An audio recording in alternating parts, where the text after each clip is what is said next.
BYU faculty to do this. I would like someone to go through and show exactly what would be entailed in trying to produce plates of the kind Joseph Smith claimed to have. Because there are some people, Dan Vogel in particular, who toss off this idea very lightly that, well, maybe Joseph just made some plates to fool the simpletons around him. All right, I couldn't do that. I mean, my plates would look really bad. They wouldn't convince anybody they were of ancient workmanship and all that sort of thing. But what would it take, and how much gold would it take? Because these people knew gold. There were gold coins in circulation. They knew what it looked like. You didn't just spray paint them in those days. That wouldn't convince anybody even now. So what would it take to make them? How much gold would it take? And what would, why didn't anybody in the neighborhood of Palmyra report that Joseph had this kind of specialty metal foundry on the southern edge of the city with the smoke belching out and people bringing gold ingots in the wheelbarrow and all that sort of thing? Because it wasn't there. Joseph didn't have the skill to do it. Richard Anderson has told me he thinks that there was actually an attempt to portray Oliver Cowdery as a blacksmith at one point, because they knew somebody had to have the expertise to do it. But if you know anything about Oliver Cowdery, have you ever read Longfellow's poem about the blacksmith? Sinewy muscles and all that sort of thing. This was not Oliver Cowdery, who died very, very young of tuberculosis or something like that. He was a very, very frail person. So as soon as they saw him or realized what he was like, they gave up on that one. But there was a trial balloon to have Oliver Cowdery be the muscular blacksmith who created the plates. Because Joseph clearly wasn't. So, I should defer on that to someone who actually knows. Brother Sorens, would you like to answer that question?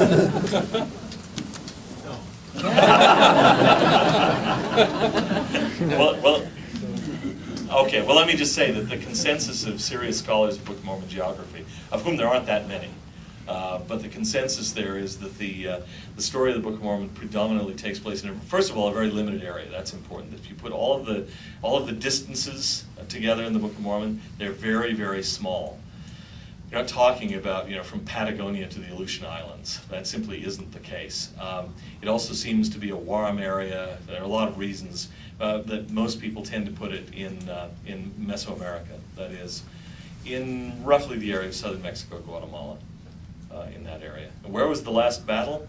You don't have to believe any of this to be saved. But I think that the last battle was probably also down in Mesoamerica.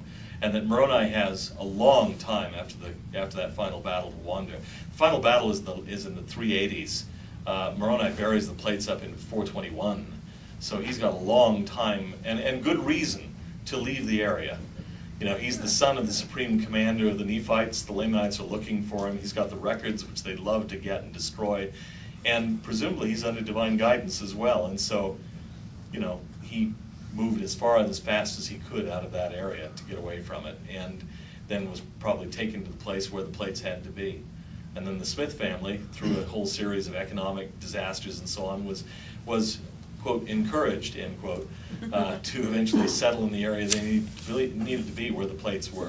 But I would put the battle and everything else down further south. But, as I say, people can differ on that. Book of Mormon geography is a really interesting topic, I think really important, but it's not essential to your salvation. Would you mind? But of course, local patriotism. Yeah, well, the thing is, they've got plenty of important things that are going on in the Palmyra area. I mean, you don't have to have it all. The first vision, Moroni burying the plates, the restoration of the Book of Mormon, and that's good enough. I mean, it's a great area. They don't have to have the final battle, too. But archaeologically, the Hill Cumorah is, as John Clark has pointed out in an article in the Journal of Book of Mormon Studies, archaeologically, it's clean. There just isn't anything there to indicate that it was the site of a final battle. But there are things further south. Battles we know took place. So, yeah. Oh, are you familiar with the more recent studies that show that DNA does connect to the people in North America on the northeastern side, down to Missouri, as opposed to those in Central America? And how do you respond to that? What do you? Well, the DNA picture of the Americas is still very, very unclear. There's just a lot of work that hasn't been done. My own feeling is, we published a number of articles in the Journal of Book of Mormon Studies and in the Farms Review by geneticists. We seem to be lucky, by the way, in the sense that some of the best geneticists now working in the English-speaking world happen to be Latter-day Saints.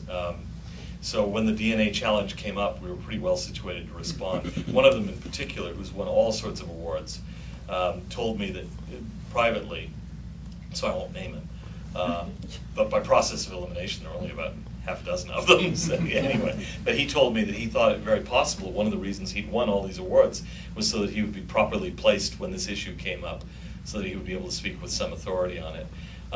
But their general argument has been that it would be very unlikely, given the picture that many of us now have of the New World, it was already populated before the Book of Mormon peoples arrived, that it would be very unlikely for DNA traces of a very small group to survive and be detectable after the passage of 2,600 years of intermarriage, destruction, and so on and so forth. That you know, if we were to find Lehi's, well, more precisely, Sariah's DNA, first of all, we wouldn't know what it looked like. We wouldn't recognize it probably if we found it. Secondly, we wouldn't expect to find it. Why would we? It would be, as one of them continually puts it, swamped out. Just, you know, on the basis of the simple fact that that you had, you know, all of us have 2 parents, but 4 grandparents, 8 great-grandparents, 16 great-great-grandparents, and before long you've got more ancestors than there have ever been people on the face of the globe, so obviously something doesn't work quite right there, but the fact is our genetics, the contributions made to our genetic makeup are so complex that isolating, identifying the contribution of one tiny group that came into the population, you know, 2,600 years ago, that's many, many generations ago, would be virtually impossible. We also don't know how many survivors there were Right. on the Lamanites. Maybe there were 3. Yeah, we just don't know how many people survived. And then, you know, the population of the New World's gone through various bottlenecks too, that where you lose genetic strains, and it's, you know, it's kind of luck of the draw. But for example, a nephew of mine served his mission in Uruguay. There are no Native Americans surviving in Uruguay. They were all wiped out by disease and by conquest. And so whatever genetic lines there were in Uruguay, they're all gone. And that happened in many areas owing to diseases brought in by people from the Old World, by war, all those sorts of things. So it just seems to me that developing a reliable genetic picture of what was here in the New World in those days is very, very, very, very unlikely. And comparing it to the Old World, where again, we don't have any particular information about pre-exilic Hebrew DNA. There is no such thing as Hebrew DNA anyway, but we don't know what those people look like, and we don't know anything about Sariah. Who was Sariah? I don't really know. Genetically, I know nothing. So, what was her family background? It's impossible to tell. We aren't told. And the Book of Mormon wasn't really recording, you know, genomes, and genotypes, and all that sort of thing anyway. It wasn't its interest. So, not very much work has been done on temples and temple imagery in the Book of Mormon. There's more that could be done. There's some really interesting passages.